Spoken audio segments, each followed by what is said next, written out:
¿Qué tal, Mari? Buen día, Paula. Hoy vamos a hablar sobre la vanguardia, vamos a mencionar algunos aspectos fundamentales de lo que es la vanguardia y luego ya desarrollaremos parte de la metamorfosis. ¿Qué tal, André? Buen día. Así que empezamos. Cuando hablamos de vanguardia, estamos hablando de un movimiento cultural que se desarrolla en el siglo XX, en las primeras décadas del siglo XX. Se le denomina vanguardia a un conjunto de movimientos o ismos que son disímiles entre sí y que se manifiestan en todas las artes. Cuando hablamos de disímiles, quiere decir que estos ismos de vanguardia son independientes, ¿no? Cada uno tiene sus propias características, sus propias representaciones.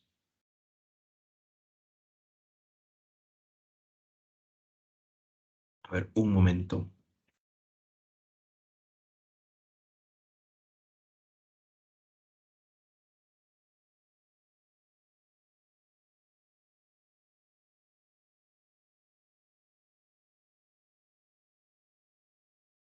Ahora sí. Bien. Entonces hay que recordar estos puntos. Cuando hablamos de la vanguardia, estamos hablando de un movimiento, ¿no? Que alberga diferentes escuelas o ismos, ¿no? Ya, a diferencia de otras manifestaciones literarias, la vanguardia no va a ser homogénea, ¿no? O sea, todos los autores no van a tener las mismas características, porque aquí se va a englobar un conjunto de ismos, ya sea el surrealismo, el dadaísmo, el futurismo, entre otros ismos de vanguardia, ¿no? Entonces ahí vamos a encontrar un punto muy importante, que cada ismo va a tener su propia particularidad, sus propias características, sus propios representantes. Pero hay algo que los une a estos movimientos o estos ismos. Y aquello que los une es la ruptura con la tradición. O sea, estos ismos de vanguardia buscarán, ¿no? Estos elementos, una ruptura con la tradición.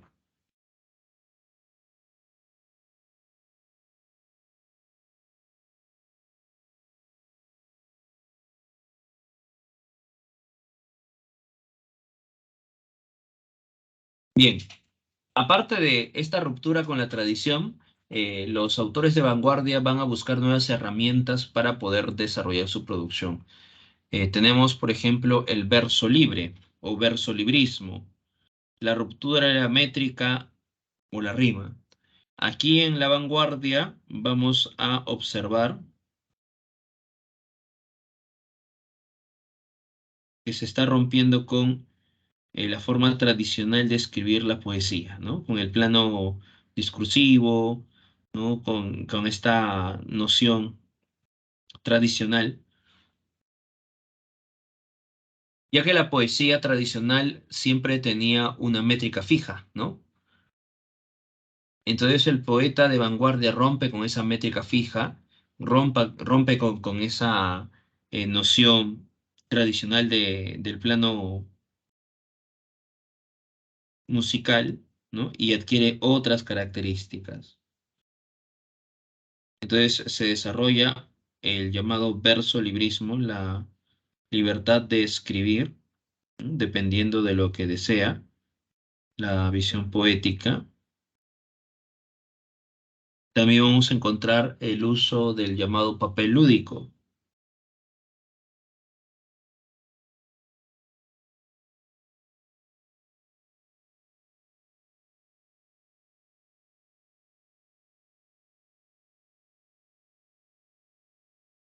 La hoja en blanco va a ser un espacio de representación. Entonces, todo lo que se puede usar en esta hoja en blanco, ¿no? Va a ser un elemento importante, ¿no? Con relación al papel lúdico, puede estar presente el caligrama. Este es un caligrama, ¿no? Versos que conforman una imagen. Es un desarrollo del papel lúdico porque se está utilizando parte del espacio de esta hoja.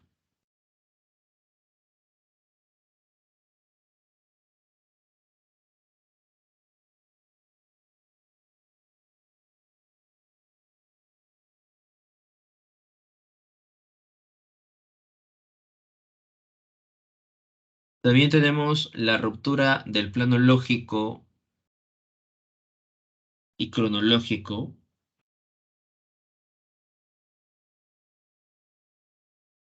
Eso quiere decir que hay un desarrollo que rompe con la linealidad del tiempo.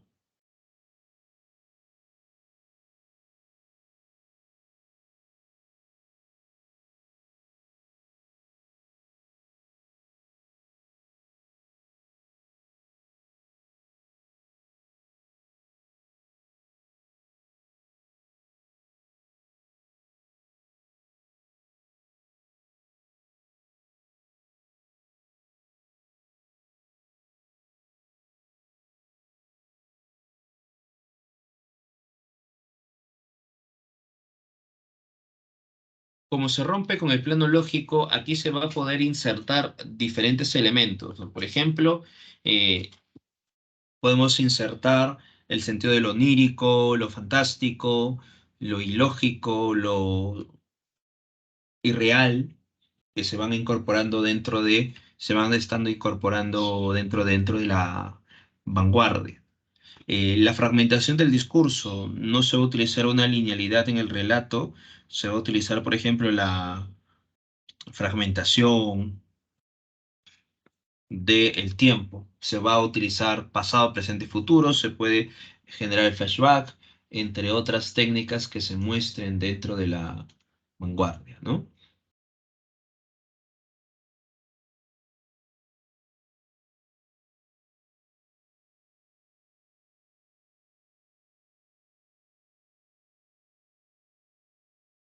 También vamos a encontrar una renovación léxica. Y esto se da porque la vanguardia se va a nutrir de diferentes fuentes.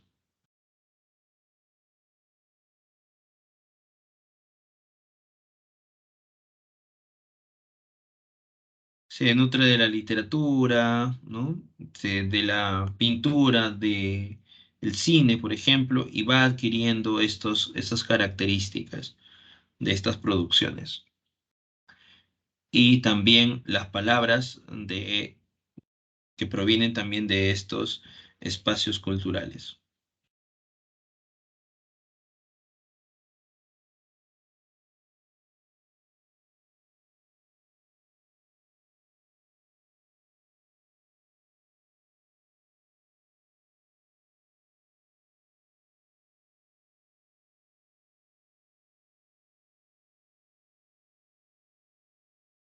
Van a inventarse palabras, por ejemplo, van a crearse estas palabras que van a ser llamados neologismos. Hay una visión universal e histórica del hombre. Como la vanguardia se nutre de todos los componentes, tiene una visión cosmopolita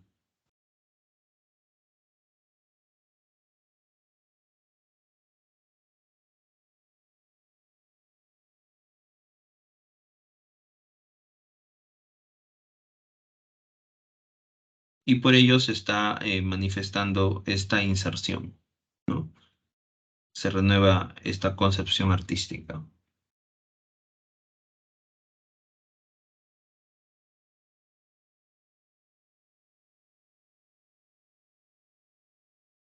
Y con relación a la temática, como estamos observando que la vanguardia se nutre de diferentes fuentes, su temática va a ser también múltiple.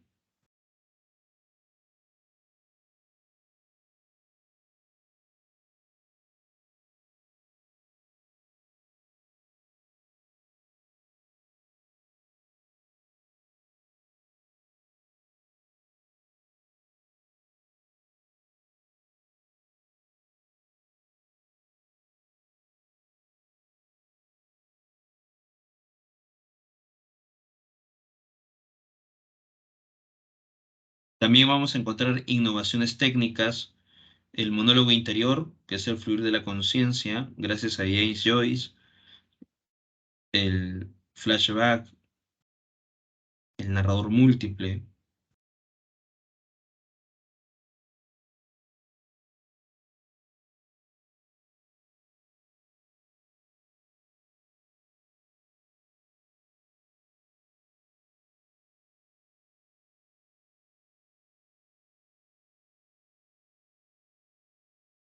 Bien, entonces la vanguardia recuerda que rompe con la tradición, rompe con los elementos de una literatura hasta el momento tradicional, entonces busca liberar al artista para que pueda crear nuevos mecanismos, ¿no? Por eso que no pone reglas en específico, ¿no?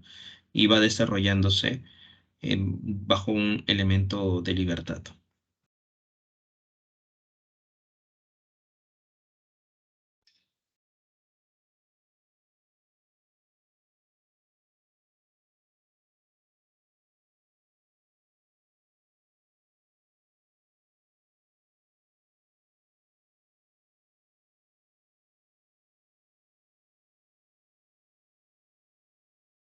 Hasta aquí. Preguntas, dudas con relación a la vanguardia. Recuerda que aparece en las primeras décadas del siglo XX. ¿Dudas, preguntas hasta este momento?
Bien, vamos entonces ahora a mencionar un poco los ismos de vanguardia. Recuerda que hemos mencionado que la vanguardia es un conjunto de ismos o escuelas, ¿no? Que van a aparecer a lo largo de estas primeras décadas del siglo XX. Vamos a mencionar algunas de estas escuelas, algunas características o algunos representantes. Por ejemplo, tenemos al cubismo. El cubismo aparece primero en la pintura y luego se desarrolla en la poesía o en la literatura, ¿no? El cubismo aparece en Francia en 1906, dice asociación de elementos imposibles de concretar, se retrata la realidad a través de las figuras geométricas, un objeto puede ser visto desde diferentes puntos de vista, ¿no? Eso es lo que se muestra dentro de esta perspectiva del cubismo. Uno de los representantes es Guillermo Polinar.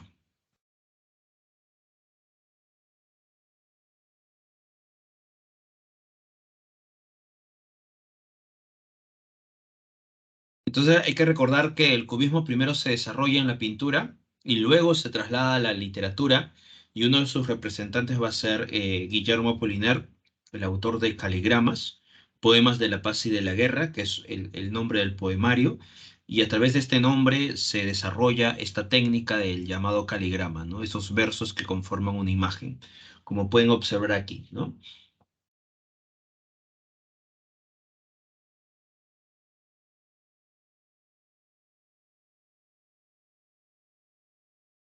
Entonces recuerda, a esto se le denomina el caligrama de Guillermo Apollinaire.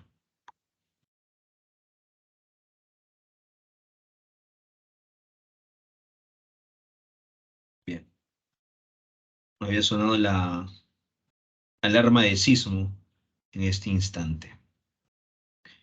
Ahora sí. ¿Ya? Entonces recuerda que esta es una técnica que se está desarrollando en esta época que rompe la forma tradicional de manifestación, porque normalmente en una hoja, recuerda, ¿no? Se ponía bien en el centro o bien a los costados, ¿no? Era la forma tradicional de escribir un poema. Pero con el caligrama hay una ruptura, ¿no? Visual, ¿no?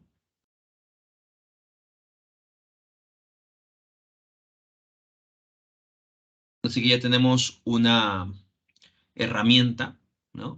Dentro de la vanguardia. Muy bien. Siguiente manifestación. Sí, hace poquito había sonado la alarma de sismo. Recuerda que están haciendo las pruebas, ¿no? Para tener este dispositivo. Así que ha sonado hace poco. Suena muy fuerte, eso sí. No sé si ustedes habrán escuchado en este momento. Vamos entonces al futurismo. A ver, en el caso de esta manifestación, esta representación de vanguardia, aparece en Italia, ¿ya? Y aparece en 1909, ¿no? Disposición espacial de lo escrito, dice, darle expresión plástica. Eh, ¿Qué sucede? Dentro de la literatura, el futurismo lo que busca es utilizar todo el espacio de la hoja en blanco. Y este espacio tiene que ser de tal manera que eh, se muestre como una obra pictórica. Recuerda que en una obra pictórica se utiliza pues no todo el espacio de lienzo, ¿no? Por eso que en el futurismo, en el caso de la poesía, se busca dar esa expresión plástica, ¿no? Esa expresión pictórica. Por eso dice disposición espacial de lo escrito. Y como se va a utilizar el espacio de la hoja en blanco, se aleja de la puntuación y de la sintaxis, ¿no? Hay una ruptura de puntuación, de sintaxis dentro de esta manifestación. Y se retrata la realidad en movimiento.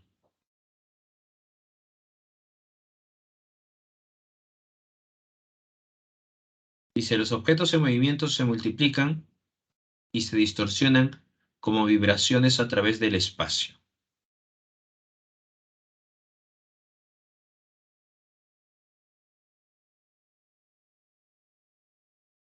Uno de los representantes es Filippo Marinetti.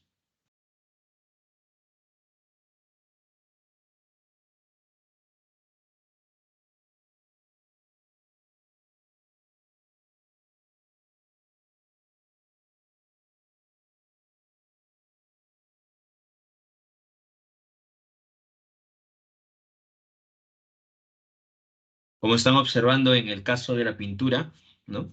Se observa aquí al ciclista, ¿no? Dice dinamismo de un ciclista. Ahora, ¿cómo se desarrolla dentro de la poesía? Recuerda que el poeta busca darle una expresión plástica, utiliza toda la disposición espacial de lo escrito. Acá vamos a tener algunos ejemplos.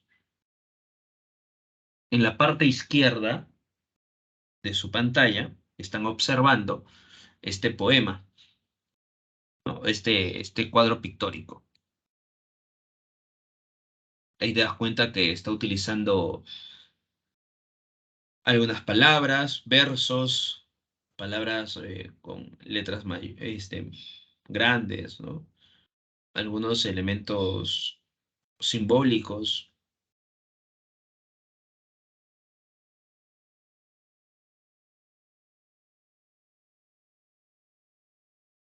Y por aquí está ya otro poema donde no se está utilizando todo el espacio como en el primero, pero sí estamos observando, ¿no? Cómo se está utilizando los renglones y también los espacios en blanco en este caso, ¿no? Y no hay puntos, ¿no? No hay signo de puntuación.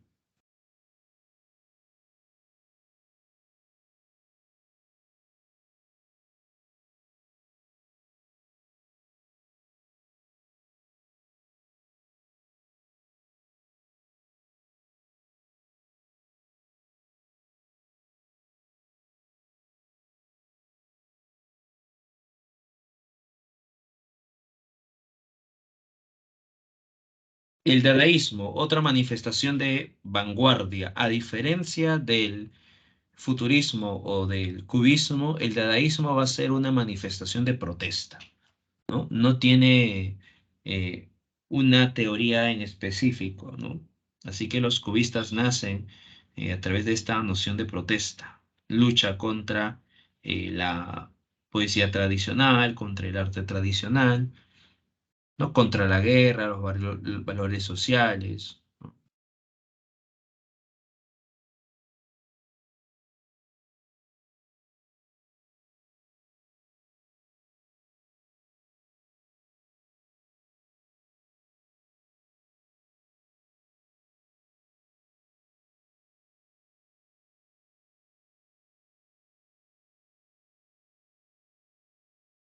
Uno de los representantes del dadaísmo va a ser Tristán de Sara.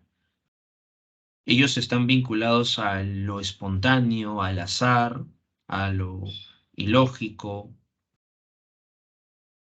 Ellos tenían, por ejemplo, un manifiesto de Tristán de Sara, donde él mencionaba cómo podrías leer un poema dadaísta o podías escribir un poema dadaísta.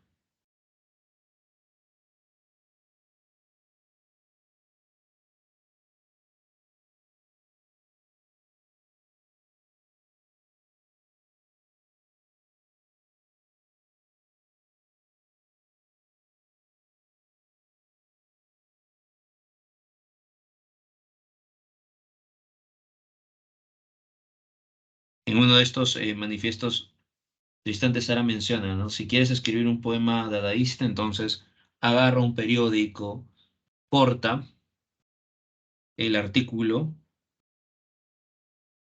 y a partir de ese momento corta las palabras dentro de este artículo, lo colocas en un recipiente, ¿no? Y al azar vas sacando uno a uno estas palabras y lo vas pegando o lo vas escribiendo en una hoja aparte. Y así poco a poco vas a lograr construir tu poema dadaísta, aunque no tenga sentido lógico, ¿no?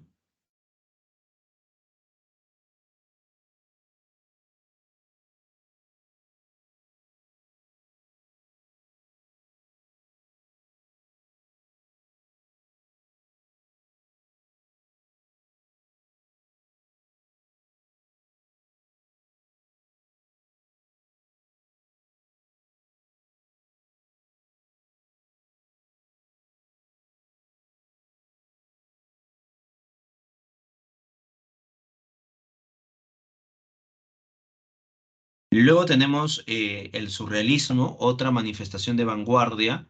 El surrealismo aparece en Francia en 1924. De aquí proviene la técnica de los cadáveres exquisitos o la escritura automática.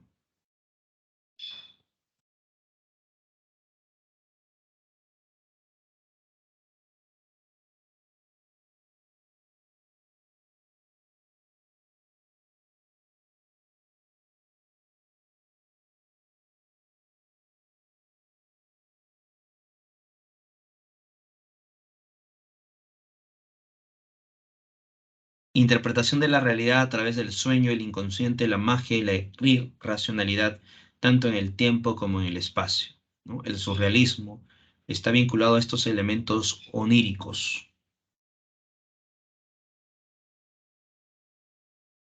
Y uno de sus representantes es André Breton. En el caso del dadaísmo y el futurismo muestra la realidad en movimiento, ¿no? Eso es lo que plantea los autores del futurismo, ¿no? La realidad de movimiento. Y a través de esa acción, los autores del futurismo van a utilizar una producción, en el caso de la poesía, por ejemplo, desde un plano pictórico, ¿no? O sea, que se observe la hoja en blanco como si fuese un lienzo, ¿no?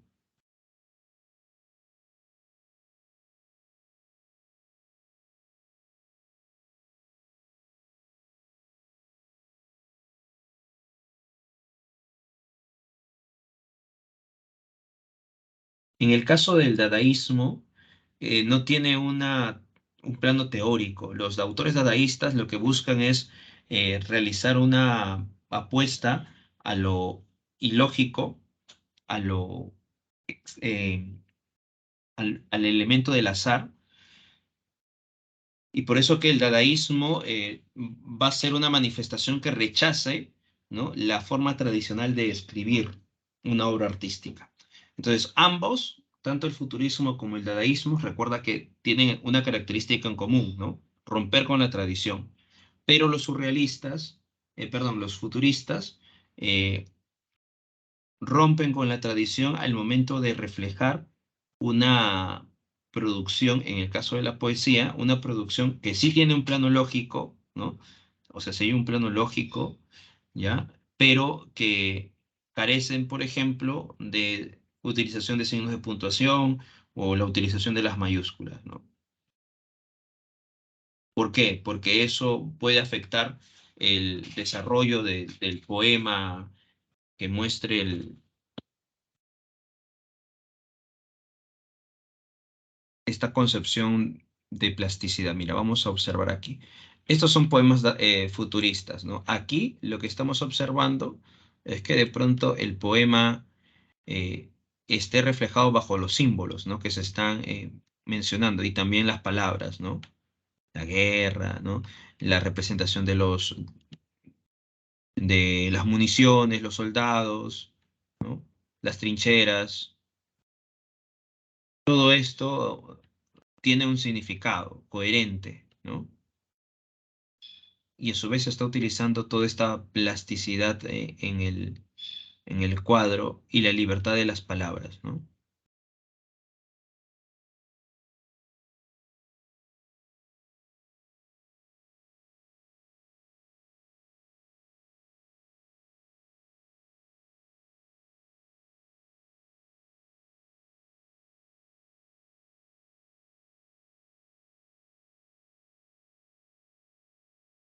Y aquí también, por ejemplo, ¿no?, la utilización del espacio en blanco. En cambio, en el dadaísmo no se plantea esto. Los dadaístas rompen con el plano lógico.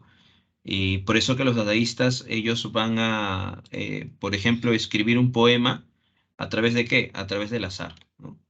Al momento de cortar un periódico, un artículo, ¿no?, donde vas a encontrar palabras en una sílaba, cinco sílabas, tres sílabas, etcétera, ellos lo van a chocolatear así al azar, van a sacar una tras otra, ¿no? Y van a escribir un poema que no va a tener un sentido lógico y va a ser incoherente, pero que bajo esos lineamientos los artistas del dadaísmo creen que pueden encontrar una concepción poética, ¿no?, a través del azar. En cambio, en el futurismo, a través del el uso del espacio, ¿no? Y aquí sí hay un sentido lógico, ¿no?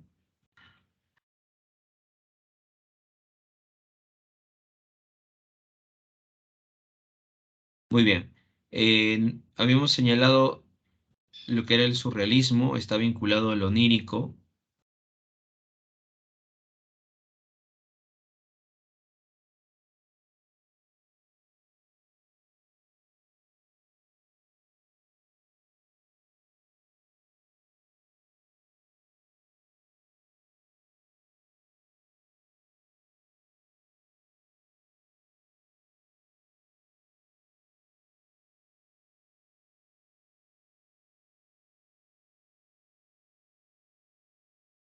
Tenemos también el expresionismo.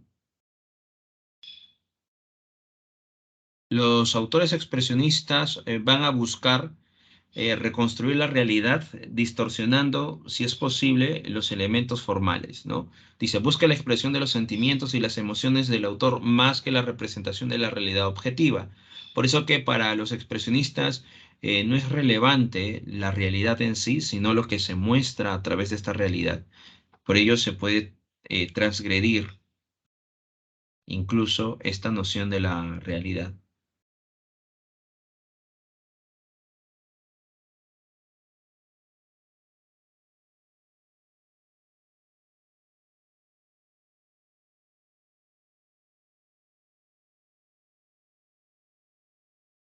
Y aquí tenemos los representantes, ¿no? Recuerda que el expresionismo, Frank Kafka, James Joyce con el Ulises, y luego tenemos a los representantes de eh, la literatura de vanguardia a nivel europeo, norteamericano. Y en el caso peruano, Trilce de Vallejo sería parte de esta concepción vanguardista. Y por acá hay otra pregunta. Menciona Jefferson, profesor, ¿y cuál es el fin? O sea, ¿qué buscan todos estos movimientos? Ah, lo que les estaba mencionando, ¿no? La vanguardia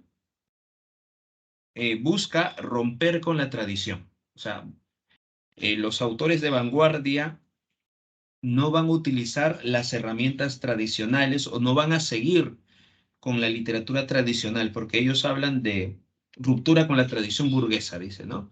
Romper con estos elementos que ya son caducos, una literatura que es caduca, que sigue los mismos lineamientos, ¿no? Y que no va evolucionando. Entonces, ¿qué hacen los autores de vanguardia? Producto también de la crisis de las Primera y Segunda Guerra Mundial.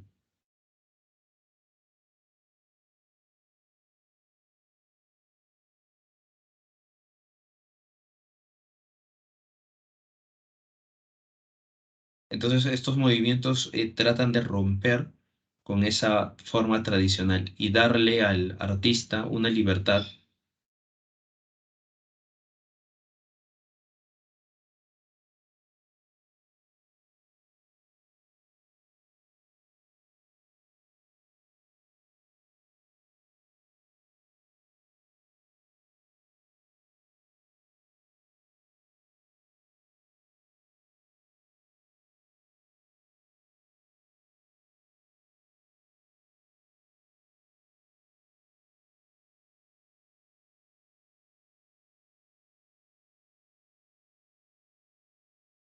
Entonces, recuerda que esa es la finalidad en cierta medida de estos movimientos o ismos, ¿no? Buscan romper con la tradición. Por eso que van a crear también nuevas herramientas. Ahora, en esta época también vamos a encontrar autores que no van a buscar necesariamente esta nueva forma, ¿no? de escritura.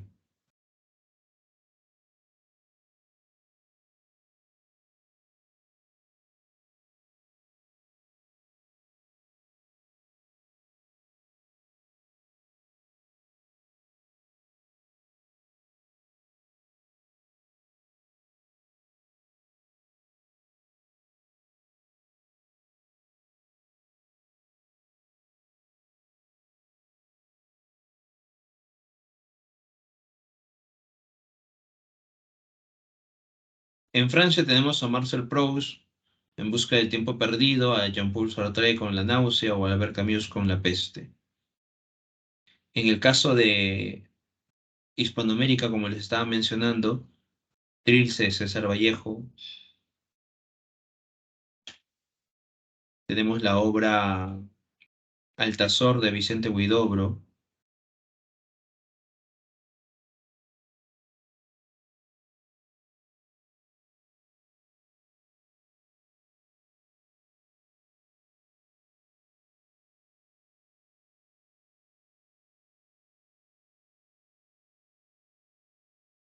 Y recuerda que todos estos autores en cierta forma buscan eh, crear nuevos aspectos, nuevos elementos o escenarios dentro de la narrativa contemporánea.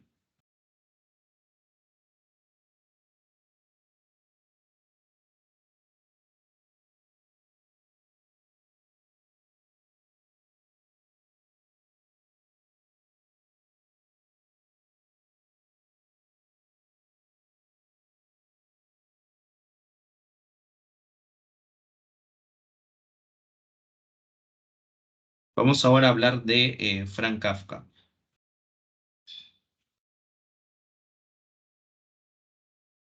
Por ejemplo, en el caso de Frank Kafka y la metamorfosis, em, la narrativa que utiliza Frank Kafka es una narrativa lineal y cronológica, o sea, sigue estos parámetros tradicionales. Sin embargo, ¿por qué este autor se desarrolla dentro de la vanguardia? Si bien es cierto en el plano eh, de la estructura de la historia gira en torno a un narrador omnisciente y una narración lineal y cronológica.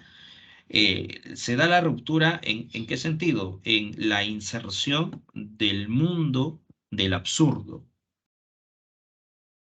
O sea, la innovación de Kafka es mostrarnos el mundo del absurdo.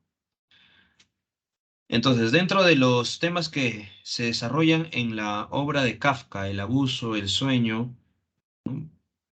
Está presente el absurdo, ¿no? La concepción del absurdo, ¿ya? En los sueños, el mundo ilógico, la soledad, la angustia, la deshumanización, que va a ser un tema que se desarrolla en la metamorfosis, ¿no? Si bien ustedes recuerdan la metamorfosis al inicio de la obra, el narrador ya nos sitúa en este suceso, Gregorio despierta y se ve convertido en insecto, ¿no? Hay una transgresión ahí, ¿no? Una transgresión con la realidad. Y el recurso que utiliza el narrador para poder insertarnos en ese espacio, en ese mundo, en la cabeza del personaje, ¿no? En la situación que tiene el personaje sobre ese acontecimiento.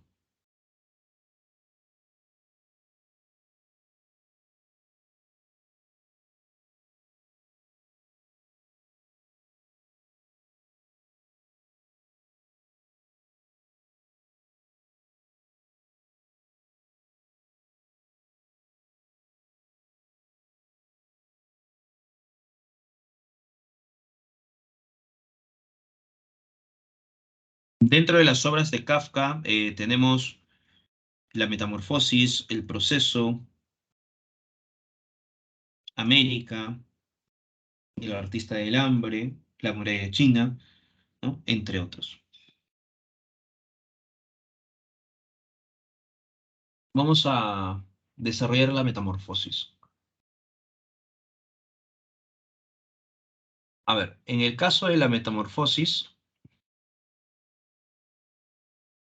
es un relato dividido en tres partes donde se narra la transformación de Gregorio Samsa, un viajante de comercio de telas, en un monstruoso insecto y el impacto que tendrá este acontecimiento no solo en la vida de su familia, ¿no? Sino también en su propia vida. Vamos a leer el primer, bueno, el fragmento, ¿no? De la obra al inicio. Igual aquí está.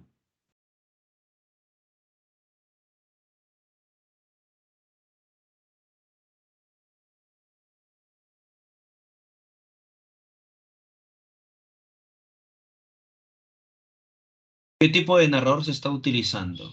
A ver, ya que tienen ahí al frente al fragmento. Por ahí algunos de ustedes puede indicar qué tipo de narrador se presenta.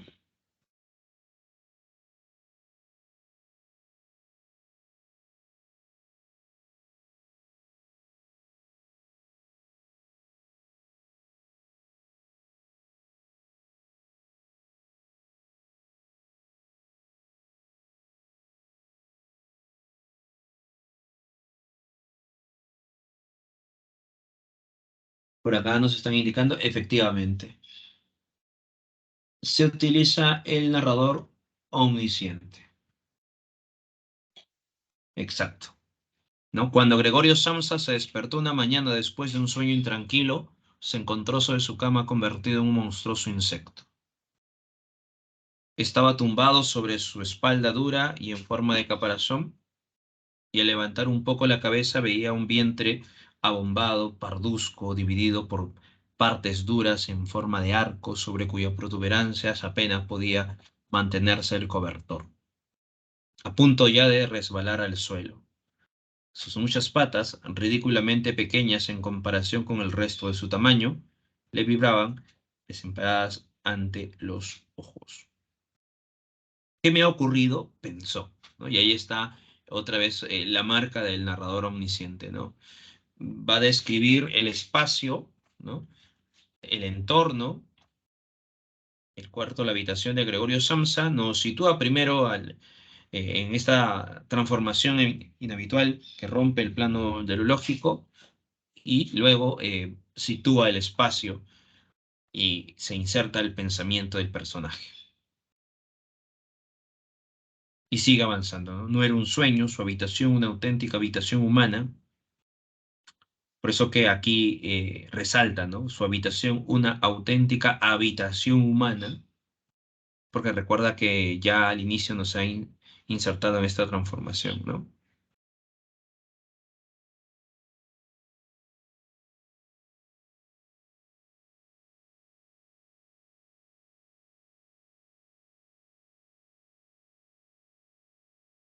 Así que Gregorio Samsa, al despertarse, se ve convertido en insecto, pero no se inmuta, ¿no? No empieza a alterarse. ¿Cuándo logra alterarse Gregorio Samsa?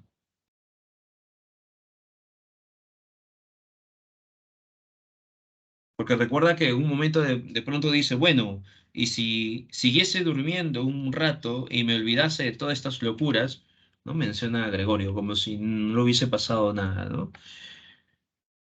Luego dice el narrador, pero no era posible, pues Gregorio tenía la costumbre de dormir sobre el lado derecho y su actual estado no le permitía adoptar tal postura. Por más que se esforzara, vivía de una forma tan precaria, dice, ¿no? Qué cansada es la profesión que he elegido, luego nos dice Gregorio, ¿no? Siempre de viaje, las preocupaciones son muchas,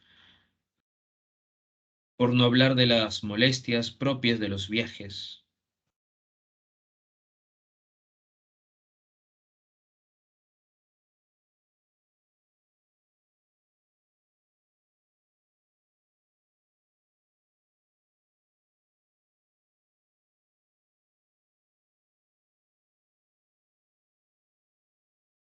Gregorio Samsa en ese instante observará eh, el reloj, ¿no? Y se dará cuenta que es demasiado tarde, ¿no?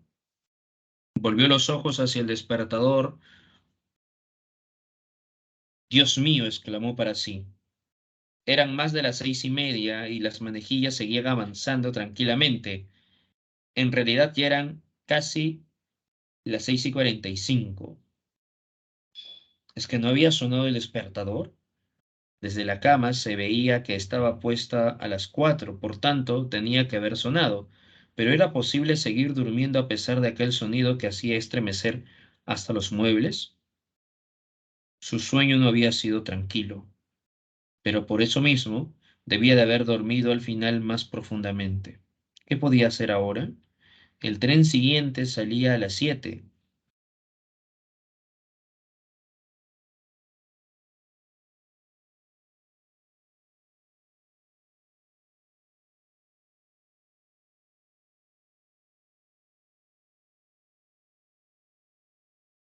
Ahí te das cuenta que Gregorio Samsa no se preocupa su aspecto, ¿no? Ahora lo que le preocupa es en realidad llegar tarde al trabajo, ¿no? Más adelante vamos a ver que esta transformación significa algo dentro de la historia. Pero los sucesos o cómo el narrador va desarrollando esta historia nos va mostrando que un personaje se ha transformado en un insecto, que no se ha escandalizado por tal hecho. Más bien cuando observa el reloj, que es demasiado tarde, ahí sí empieza a preocuparse, a buscar la manera de levantarse y lograr salir a trabajar, ¿no? Como dé lugar, para recuperar las horas perdidas.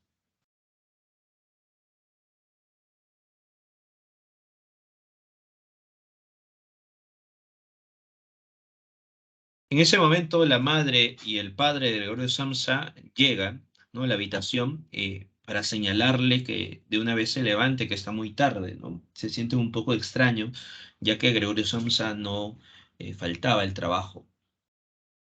Gregorio le menciona que ya va a levantarse, ¿no? Que ya va a salir, pero la madre le menciona a su esposo,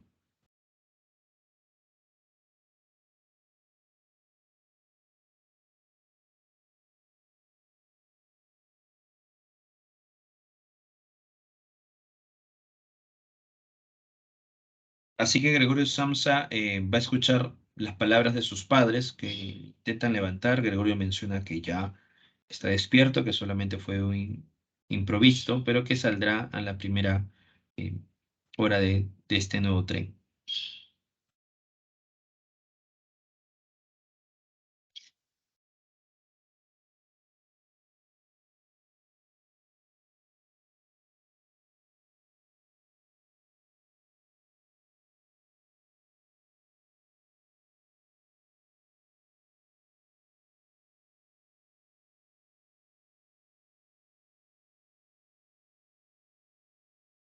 Luego vendrá el apoderado del almacén de la empresa donde trabajaba Gregorio Samsa.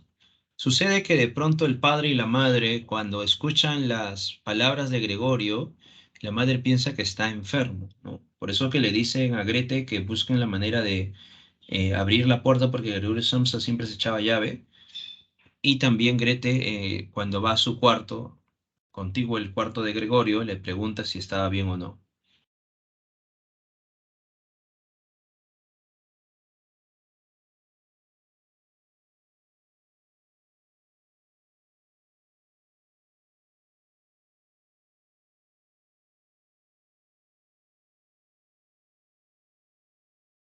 El apoderado de su trabajo ha llegado y va a recriminar a Gregorio Samsa por su falta de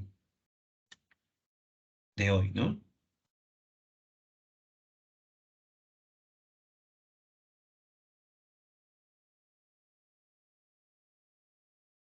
¿Qué sucede?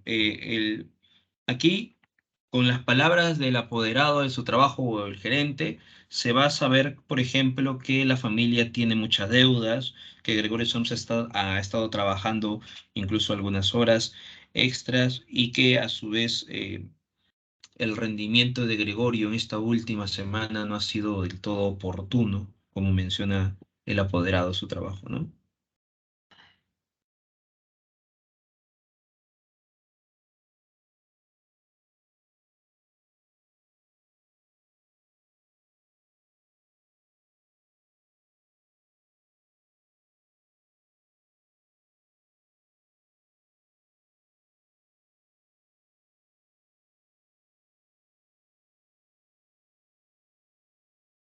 Así que el apoderado empieza a cuestionarlo. Gregorio trata de abrir la puerta, pero recuerda que no tiene manos, ¿no? Tiene sus patas y con su boca, con una pequeña mandíbula de su boca, empieza poco a poco a abrir. Cuando logra abrir la puerta, quien entra a observar es la madre, ¿no? Que cae al piso, ¿no? Y el padre le enseña un puño a Gregorio Samsa, ¿no? Gregorio observa esto y retrocede, ¿no? Para eso también el apoderado observa a Gregorio Samsa, retrocede unos pasos y la madre entiende, ¿no? Que si se marcha el apoderado, Gregorio pierde el trabajo. Por eso que se incorpora, la madre y el padre le suplican que le den una oportunidad a Gregorio, ¿no? Que todo estará bien. Sin embargo, el apoderado se retira. Así que la familia queda, ¿no? Desprotegida económicamente.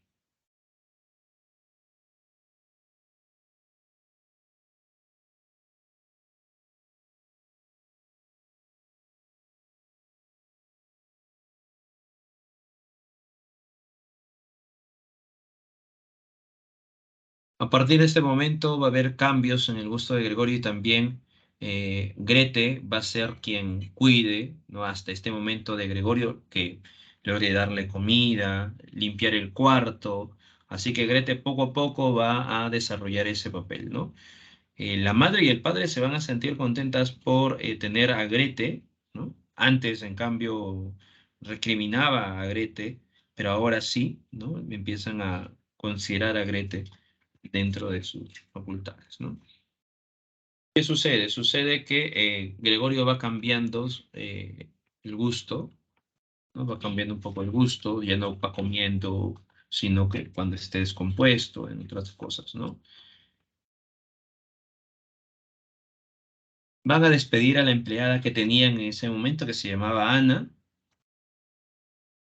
y el padre va a buscar trabajo, ¿no? En este caso, estará en una fábrica. Lo que sucede con relación al padre, ¿no? Que se va a desarrollar poco a poco. El padre se va a alienar también, ¿no?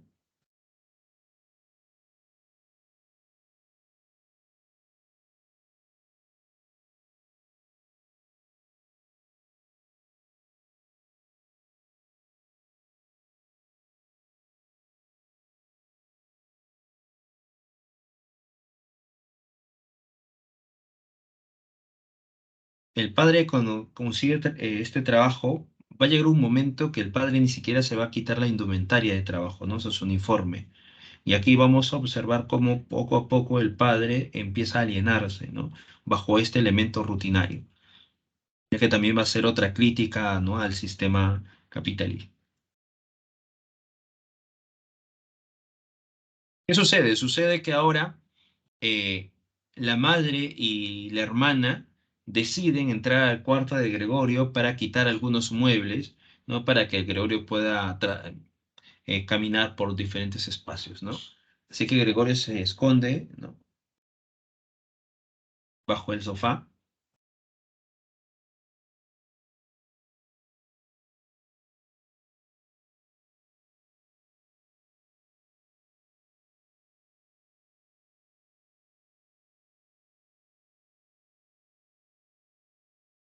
La madre y Grete van sacando algunos muebles hasta que la madre en un momento determinado quiere sacar un cuadro que está colgado en la pared, un cuadro que le gustaba mucho a Gregorio.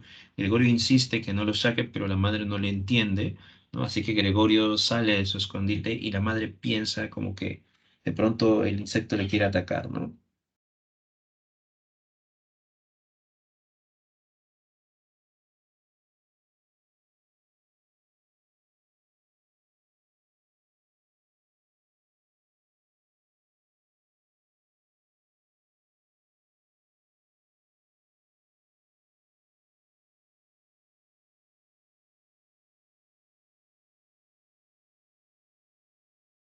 La hermana va a recriminar a Gregorio tras este suceso, ¿no? La familia recuerda que van a tener también inquilinos, ¿no? Porque tienen que sustentar los gastos, ya que Gregorio Samsa no está trabajando. Y poco a poco Gregorio Samsa va a ser marginado por su entorno familiar. Van a contratar a una sirvienta que se va a encargar de Gregorio Samsa y también de algunas cosas pesadas en la casa.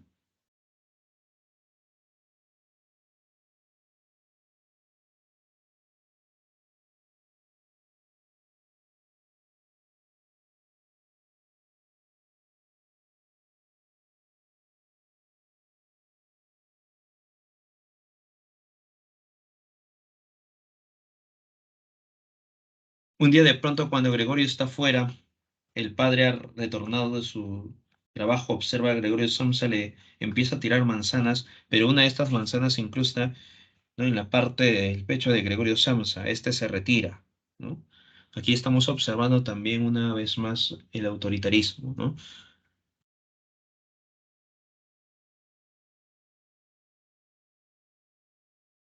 La empleada cada vez que entraba al cuarto de Gregorio le insultaba o de pronto le golpeaba, ¿no? Si Gregorio estaba echado, con la intención de que Gregorio se vaya a una esquina, ¿no? Mientras que la empleada empieza a desarrollar toda esta faena. Así que Gregorio Samsa ahora ya no va a tener contacto con su familia, sino a través de la empleada que de pronto le está insultando y le está golpeando continuamente. Llega el punto que vamos a ver un poco el contraste, ¿no? Antes la madre y la hermana Grete estaban sacando algunos muebles para que Gregorio pueda lograr desplazarse por la habitación. Ahora, lo que está sucediendo es que de pronto la habitación de Gregorio Samsa se está convirtiendo como una especie de almacén, ¿no? Se está colocando ahí, por ejemplo, algunos muebles que ya no sirvan, ¿no? Algunas cosas que tampoco sirvan para ese momento, y todo se está colocando en la habitación de Gregorio Samsa. Y ahí te das cuenta una vez más cómo de pronto el personaje ya está siendo eh, no solamente marginado, sino también olvidado por su familia.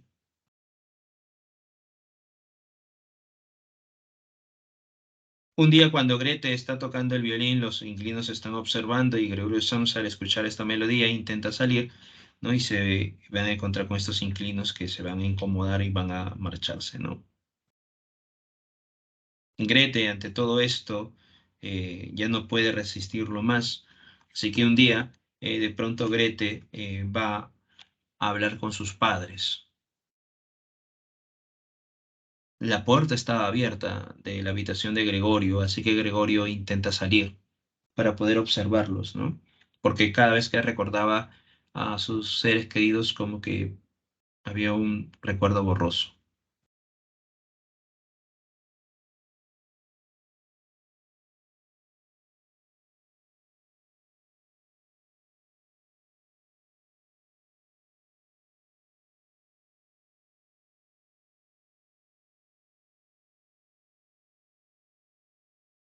Grete, al estar frente al padre y la madre, este es el incidente de la cena, ¿no? Empieza a decir estas palabras. Vamos a leer un poco lo que dice Grete, ¿ya? Dice, queridos padres, dijo la hermana dando a modo de introducción un fuerte puñetazo sobre la mesa. Queridos padres, esto no puede seguir así. Si vosotros no lo queréis ver, yo sí. Ante este monstruo no quiero ni siquiera pronunciar el nombre de mi hermano, y por tanto solo diré que hemos de liberarnos de él. Hemos hecho todo lo humanamente posible para cuidarlo y soportarlo, y no creo que nadie pueda hacernos el menor reproche. Tienes toda la razón, dijo el padre. Hay que deshacerse de él, repitió por último la hermana al padre, pues la madre con su tos no podía oír nada. Hay que deshacerse de él. Esto acabará matándonos a todos. Cuando hay que trabajar como nosotros trabajamos, no se puede soportar encima una tortura como esta. Yo no puedo más. Ahí están las palabras de Grete, ¿no? Y recuerda que Gregorio Samsa estaba escuchando, ¿no? Estas palabras que estaba diciendo Grete a sus padres, ¿no? Hija mía, dijo el padre, con compasión y sorprendente lucidez, ¿qué podemos hacer? Si al menos nos comprendiese, dijo el padre, al igual que Grete,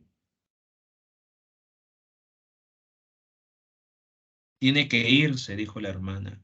No hay más remedio, padre. Basta que procures desechar la idea de que se trata de Gregorio. El haberlo creído durante tanto tiempo es, en realidad, la causa de nuestra desgracia. ¿Cómo puede ser Gregorio? Si lo fuera, hace ya tiempo que hubiera comprendido que unos seres humanos no pueden vivir con semejante bicho, y se habría ido por su propia iniciativa. Habríamos perdido al hermano, pero podríamos seguir viviendo, y su recuerdo perduraría para siempre entre nosotros, mientras que así, este animal nos acosa, echa a los huéspedes, y es evidente que quiere apoderarse de todos y de toda la casa, y dejarnos en la calle. Mira, padre, y empiezo otra vez.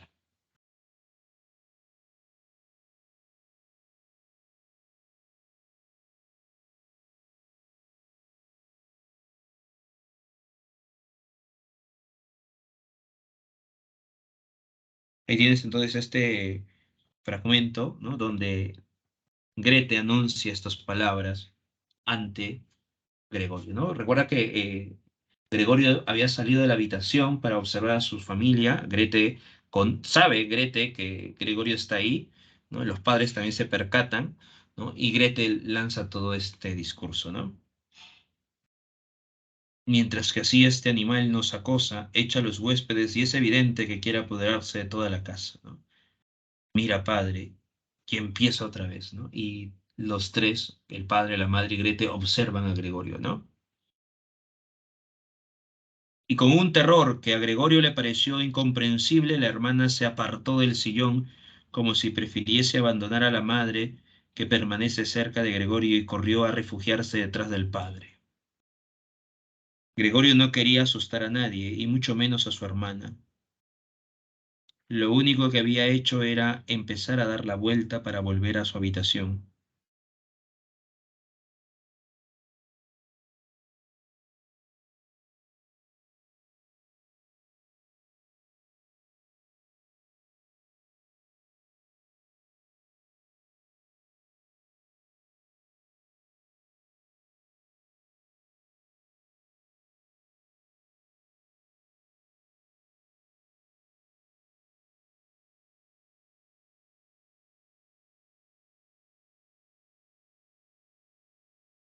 ¿Qué sucede? Sucede que de pronto Gregorio entra a la habitación y ni bien Gregorio está dentro, Grete va corriendo y cierra la puerta con llave, ¿no? Exclamando, ¿no? Al fin, ¿no?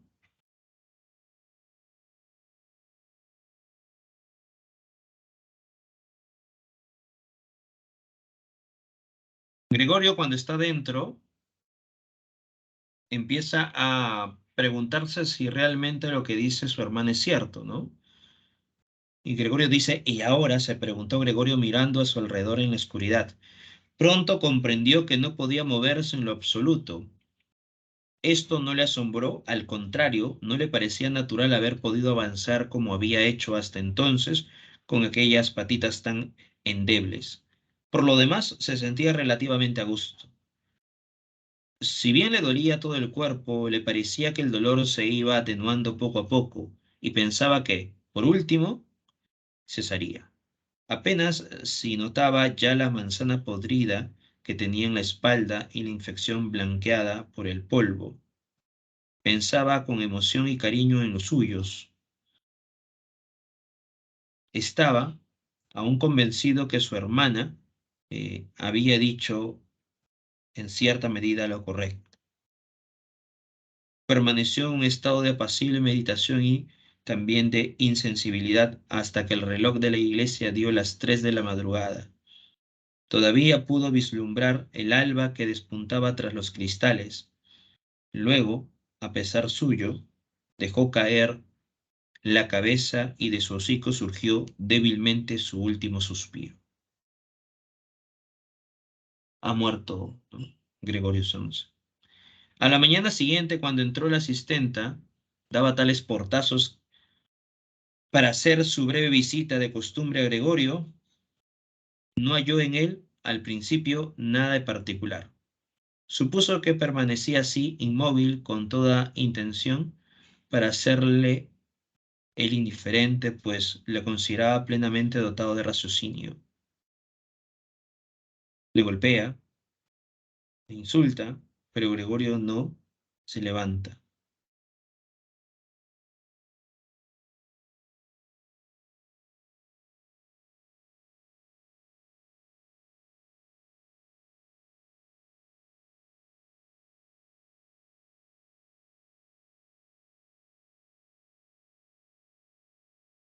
La empleada entonces va a ir donde los padres y van a indicar que Gregorio ha muerto, ¿no? Ha estirado la pata, dijo. El señor y la señora Samsa se incorporaron en la cama. Les costó bastante sobreponerse al susto y tardaron en comprender lo que la anunciaba la asistenta, ¿no? La empleada. Así que la señora pregunta, ¿muerto? ¿Ha muerto? Así que el padre y la madre, al igual que Grete, van donde está el cuerpo de Gregorio, ¿no? El padre dice, al fin acabó esta, ¿no? Esta pesadez, ¿no? Grete observa el cadáver, al igual que la madre, y dice, ha estado muy, muy flaco, ¿no? No comía mucho, dice Grete. Así que la familia, en este caso, van a despedir a la sirvienta, ya que Gregorio ha muerto, ya no tiene razón de seguir. Así que la despiden ese día, ¿no? La empleada más bien logra limpiar todo el cuarto y botar todo, absolutamente todo, la basura. Eso le dice al padre, ¿no? El padre luego le dice que ya no la necesitamos, ¿no?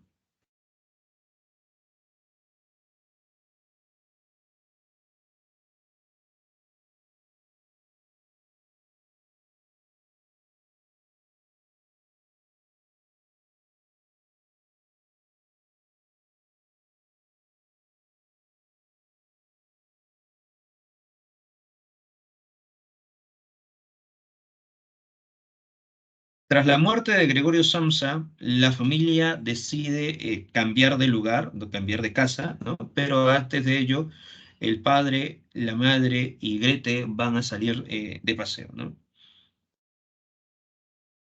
Quieren cambiar un poco la mente después de este suceso.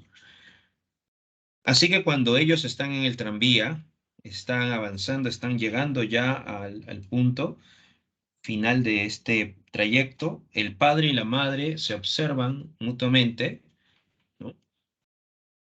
Mientras charlaban, el señor y la señora Samsa se dieron cuenta casi a la vez de que su hija, pese a que con tantas preocupaciones había perdido el color en los últimos tiempos, se había desarrollado y convertido en una linda joven llena de vida. Sin palabras, entendiéndose con la mirada, se dijeron uno a otro que ya iba siendo hora de encontrarle un buen marido.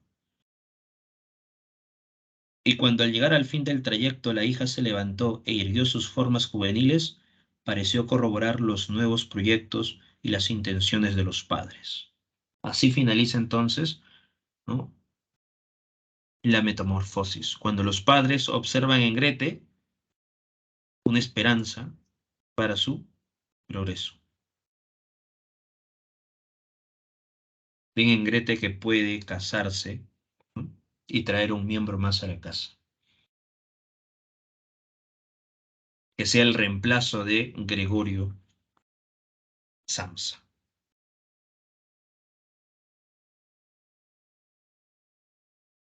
Se predomina entonces una narración lineal y cronológica. Está la presencia del narrador omnisciente, el uso de lo onírico, lo grotesco, el absurdo, la preocupación por el hombre. Aquí se observa como tema central la deshumanización del hombre moderno. Recuerda que Gregorio Samsa se transforma en un insecto, ¿no? Y esta transformación es un elemento alegórico.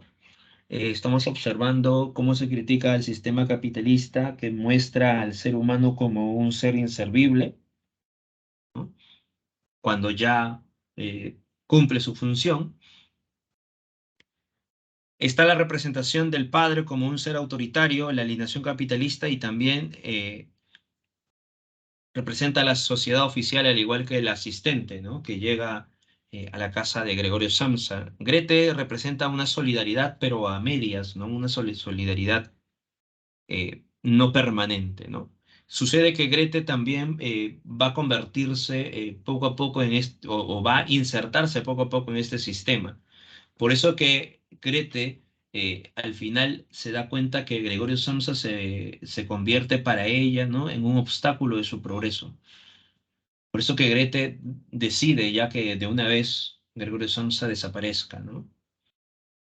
Aquí te das cuenta que la naturaleza de este sistema capitalista o de este sistema alienante es que de pronto se rompan los lazos filiales, ¿no? Por eso que Grete al inicio, ¿no?, que no tenía conciencia de ello, al inicio Grete ayuda a su hermano, pero poco a poco se va dando cuenta que su hermano se convierte en una carga para ella. Entonces, para que ella pueda progresar, tiene que eliminar esa carga, ¿no?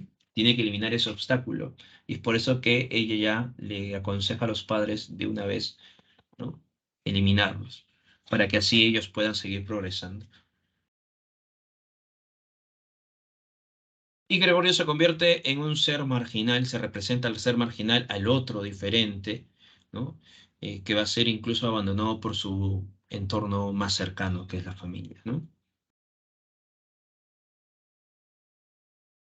Pese a tratarse de un narrador omnisciente y no presentar rasgos del fluir de la conciencia, porque recuerda que aquí no está presente el monólogo interior, ¿ya? No se utiliza el monólogo interior en la metamorfosis, la narración es lineal y cronológica. El autor refleja de manera transparente los sentimientos y pensamientos de los personajes, ¿no? Hay en ocasiones donde se muestra eh, o donde se enuncia, ¿no?, lo que siente y lo que piensan los personajes. Se evidencia el temor y la desesperación, la marginación y la incomunicación de la familia, ¿no? Gregorio Samsa, cada vez que va diciéndole algo a los padres no le entienden, ¿no? Cuando recuerda a Gregorio Samsa estando ya transformado, le dice a sus padres que no se preocupen, ¿no?, que ya va a lograr salir en el primer tren. El padre y la madre no entienden qué está diciendo Gregorio Samsa, ¿no? O cuando Gregorio le dice a la madre que no saque este cuadro, la madre no le entiende, ¿no? Gregorio sale, ¿no?, para decirle, no, no saque ese cuadro. No hay una comunicación aquí tampoco, ¿no? O el padre cuando le lanza las manzanas, ¿no?, a Gregorio. Se representa el sentir del hombre de principios del siglo XX como un bicho, ¿no? Un ser dentro de un sistema, ¿no? Como que se convierte en una máquina, y una máquina cuando ya está obsoleta o cuando se malogra, cuando se gasta, entonces es reparado o cambiado, ¿no? Por completo. En este caso, Gregorio Samsa se convierte de esa forma. El hombre se convierte en un ser insignificante y prescindible debido al aplastante avance de la industrialización. Recuerda que esta novela se desarrolla, se publica a inicios, bueno, en las primeras décadas del siglo XX, ¿no? Ya está los avances de la segunda industrialización, las consecuencias, ¿no? De esta eh, revolución industrial. Estamos en un contexto también de surgimiento de la Primera Guerra Mundial. El único que trabajaba en la casa era Gregorio Samsa, sí. El padre, la madre y Grete no trabajaban. Ujú. El único que sostenía el plano económico en la familia era Gregorio Samsa. Por eso que al inicio Gregorio Samsa dice más o menos así que le falta entre 3 años a 3 años y medio para lograr eh, concretar la deuda que tenía con la hipoteca, ¿no? Porque está hipotecada su casa. Por eso Gregorio Samsa está trabajando en un lugar de que no le gusta, ¿ya? Gregorio Samsa detesta ese trabajo, ¿no? Porque es cansado y tiene muchos problemas, ¿no? Pero no puede marcharse del todo porque necesita el dinero. Por eso que él menciona, ¿no? En una de estas, está indicando que le falta como 3 años aproximadamente para ya estar tranquilo económicamente, ¿no? Y poder tirar todo, ¿no? O sea, mandarlo al diablo, a su jefe, ¿no? Porque detesta ese trabajo, pero lo tiene que hacer por su familia. Incluso en un pasaje también indica que Greten, o sea, que Gregorio Samsa quiere que Greten no siga sus pasos, ¿no? O sea, que no se sacrifique como él se está sacrificando. Y por eso que quiere juntar también dinero para que Grete pueda seguir sus estudios. A Grete le gustaba la música, ¿no? El arte. A Gregorio Samsa también tenía sueños, ¿no? Algunos pasajes menciona, ¿no? Algunos sueños que tenía Gregorio Samsa. Pero Gregorio Samsa no puede cumplir sus objetivos porque tiene que sacrificarse por su familia. Lleva esa gran responsabilidad, ¿no? Y por eso lo deja todo. Deja sus sueños, sus anhelos, sus proyectos y se convierte en un ser que solamente trabaja, trabaja, trabaja y trabaja para su familia, ¿no? Para sostener a su familia. Y es ahí donde empieza a perder su humanidad, porque se va convirtiendo en una máquina, ¿no? Ya no piensa en sí, solamente se mecaniza, un elemento rutinario. Despierta pensando en trabajar. Por eso que Gregorio Samsa, ni bien despierta y se ve convertido en insecto, a él no le interesa mucho eso, ¿no? Ese aspecto. Se aterra más cuando ve el reloj y se da cuenta que ya es demasiado tarde. ¿Por qué? Porque si llega tarde al trabajo pueden despedirlo, ¿no? Y eso es algo aterrador para Gregorio Samsa, más que su apariencia física, ¿no? Más que su salud. Lo que le aterra a Gregorio Samsa es llegar tarde al trabajo, porque sabe que si llega tarde al trabajo, es despedido, ¿no? Y si es despedido, su familia queda sin algún recurso económico. Si te das cuenta cómo Gregorio se ha convertido en un sujeto que solamente su existencia gira en torno a ello, ¿no? Y no hay más.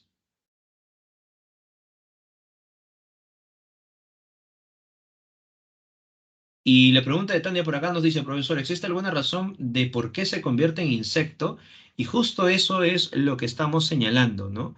Esta transformación de Gregorio Samsa en insecto representa al ser humano, ¿no? Que a lo largo de esta existencia en medio de una sociedad capitalista, una sociedad de consumo, se muestra al hombre como una máquina, como un ser inservible, ¿no? O sea, llega Gregorio Samsa a convertirse en este ser inservible y por eso que el narrador lo manifiesta a través de la transformación. O sea, Gregorio Samsa al transformarse en insecto se está reflejando cómo de pronto este personaje ha dejado ya de de dejar su esencia humana, ¿no? De pensar en sí mismo, de vivir, sino en sobrevivir, ¿no? Y por eso que la transformación de Gregorio Samsa representa una crítica al sistema capitalista. Esa sería de pronto la razón de su transformación. Ujú. Por eso estamos viendo que Gregorio Samsa cuando despierta y se ve convertido en insecto, a él no le interesa mucho eso, ¿no? Lo que sí le aterra es llegar tarde al trabajo. Y ahí estamos comprendiendo ya la razón de su transformación. O sea, ha dejado de pensar, de vivir, de existir bajo los lineamientos humanos, ¿no? Y se ha convertido en una máquina que en ese instante ya se ha convertido en algo obsoleto, ¿no? Por eso que cuando viene el apoderado y ve a Gregorio Samsa, el apoderado se retira, ¿no? Sabe que ya no va a servir para su empresa, ¿no? Para su cuestión económica. Y por eso que Gregorio Samsa es despedido, ¿no? Ya no produce. Y la familia, al ver que Gregorio Samsa ya no produce, porque recuerda que era el único que sustentaba a su familia, la familia ahora, al ver que ya no produce, se va convirtiendo entonces en un obstáculo, ¿no? En en una piedra en el zapato, ¿no? Y Grete, una vez más, Grete estaba ayudando a Gregorio Samsa al inicio, ¿no? Pero Grete ahora se da cuenta de que si sigue así, va a tener entonces un obstáculo de progreso, ¿no? Porque va a tener que seguir cuidando y cuidando a Gregorio Samsa, y eso le fastidia a Grete, porque Grete quiere vivir.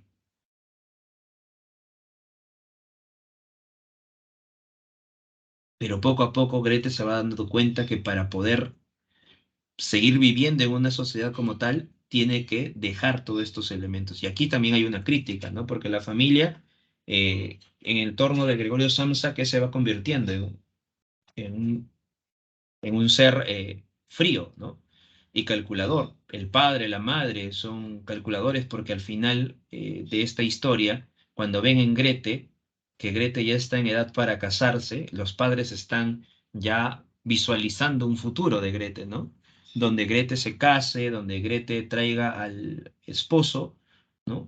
Y este esposo sea el nuevo Gregorio Samsa de la familia, ¿no? Aquel que trabaje, trabaje y trabaje, ¿no? Que solvente a su familia, ¿no? Que vivan bien y sea el nuevo Gregorio Samsa, ¿no? Incluso el padre recuerda que cuando consigue trabajo en una fábrica, ¿no? Hay pasajes donde el padre ya está alienándose, el padre ya no quiere cambiar su indumentaria de trabajo, ¿no? Y ahí nos estamos dando cuenta del plano rutinario, ¿no? De cómo de pronto al insertarte a esta sociedad capitalista, poco a poco te vas convirtiendo en un ser que solamente se aliena, ¿no? Y que no piensa más en esta noción de trabajar, trabajar, trabajar, sostener, ¿no? Comprar, gastar. Y cuando de pronto ya no puedes hacer nada de eso, te conviertes en un ser obsoleto para la sociedad. Míralo a la familia como la sociedad en sí y Gregorio Samsa dentro de este entorno social, dentro de este entorno familiar. La familia ve a Gregorio Samsa como un bicho, ¿no? Como algo inservible. Y por eso que lo margina, por eso que ya se olvida de Gregorio Samsa, por eso que el cuarto Gregorio Samsa se convierte en un almacén. Pero antes, cuando Gregorio Samsa trabajaba, trabajaba y trabajaba, no lo veían así. Ahora que no trabaja. Por eso que en un pasaje, antes cuestionaban a Grete, ¿no? Porque Gregorio Samsa trabajaba, trabajaba, trabajaba y Grete no hacía nada, ¿no? Y ahora cuando Gregorio se transforma en insecto, cuando es inservible y Grete está ayudando, ¿no? Está limpiando la casa, está de pronto cuidando a Gregorio, empiezan a elogiar a Grete, ¿no? Porque ya está siendo útil para ellos.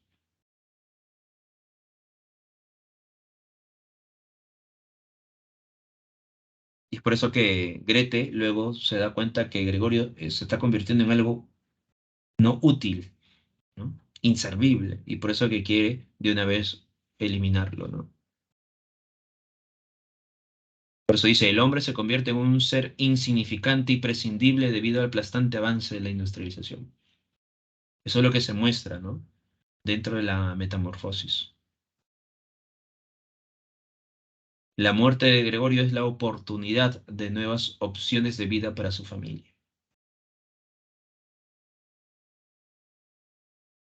Así que esta sociedad nos empuja a eso, ¿no? Ya seremos nosotros si seguimos los mismos pasos de Grete, si seguimos los mismos pasos de la familia de Gregorio Samsa o no, si nos convertimos o no en insectos. ¿Qué haremos entonces para romper ese círculo?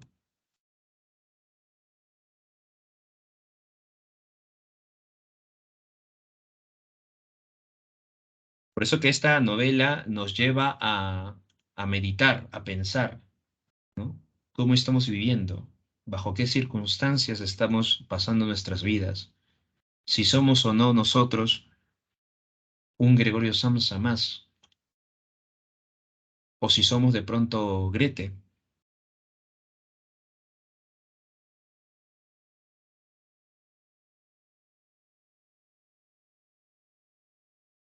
o si vemos de pronto a nuestros padres como Gregorio Samsa, ¿no? A nuestros abuelos. Porque recuerda que el Gregorio Samsa es la representación de todo aquel que ya, bajo los lineamientos de del sistema de la sociedad capitalista, ya no produce, y aquel que no produce es algo inservible para la sociedad capitalista. No, no lo toma en consideración. Y muchas veces así sucede, ¿no? Eh, en nuestro entorno familiar. Algunos ven de pronto a nuestros padres, a nuestros abuelos, ¿no? De esa forma, ¿no?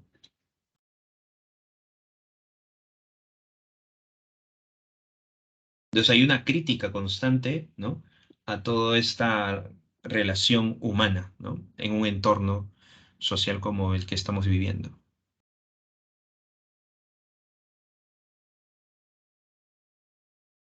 Bien, ahí está entonces la metamorfosis de Frank Kafka, ¿ya?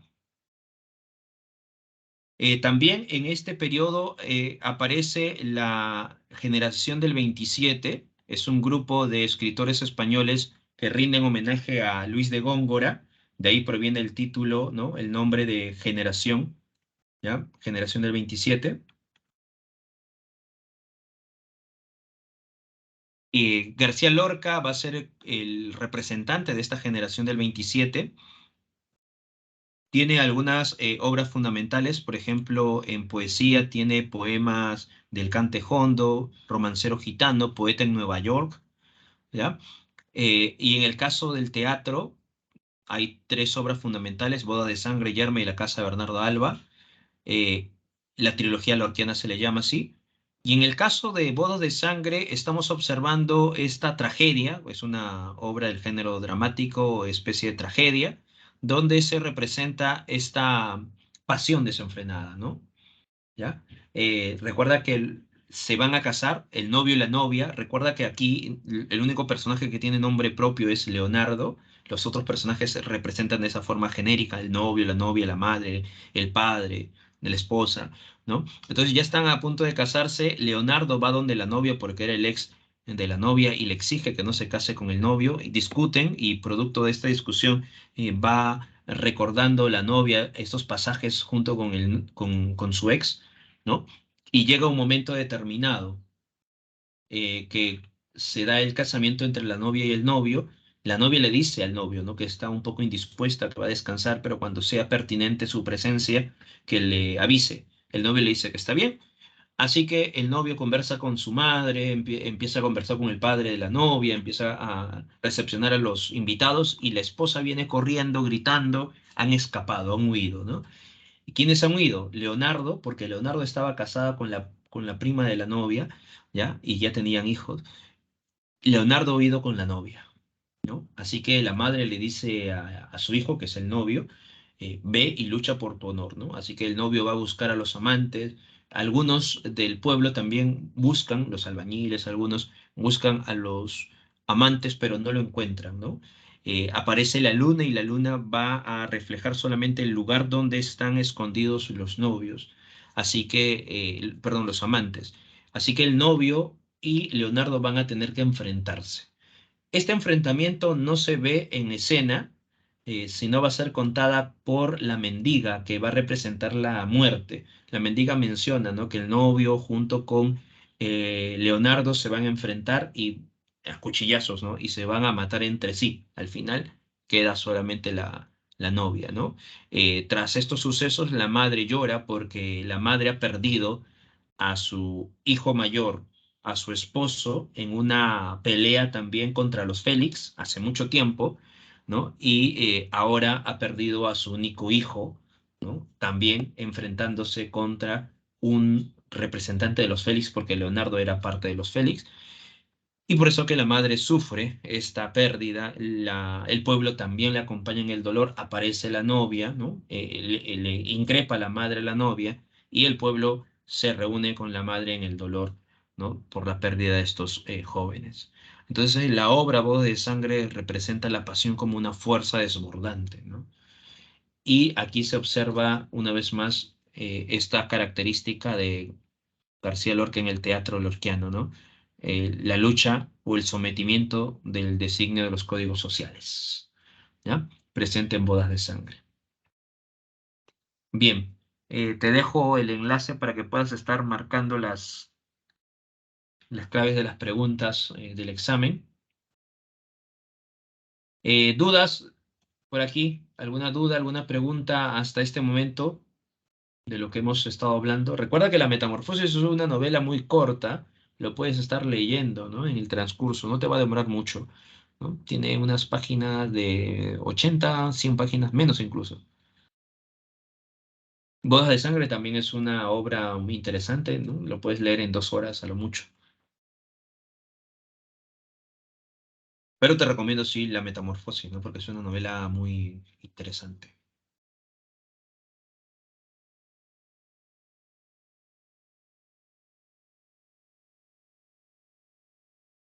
Muy muy bien, Jefferson, 18-18, correcto. Bien, entonces nos estamos viendo la siguiente clase. La siguiente clase sería de aquí a 2 semanas, ¿no? Claro, porque el siguiente sábado ya es feriado, ¿no?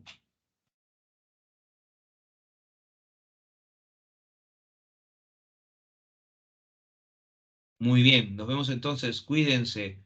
Buen fin de semana para todos ustedes. Todavía tienen clases, ¿no? El lunes, martes, miércoles, creo también. Y luego viene ya el feriado largo, ¿no? Fiestas patrias. Así que nos vemos después de fiestas patrias. Cuídense, feliz fin de semana. Y recuerden que ha salido ya el nuevo temario del prospecto de admisión, ¿ah? Así que pueden estar buscándolo en el prospecto de admisión del 2023-1, que va a ser el examen, si no me equivoco, en octubre, ¿no? Así que observen ahí qué cosas han variado. ¿Ya? Nos vemos entonces hasta la siguiente clase. Cuídense. Felices fiestas también para ustedes. Cuídense.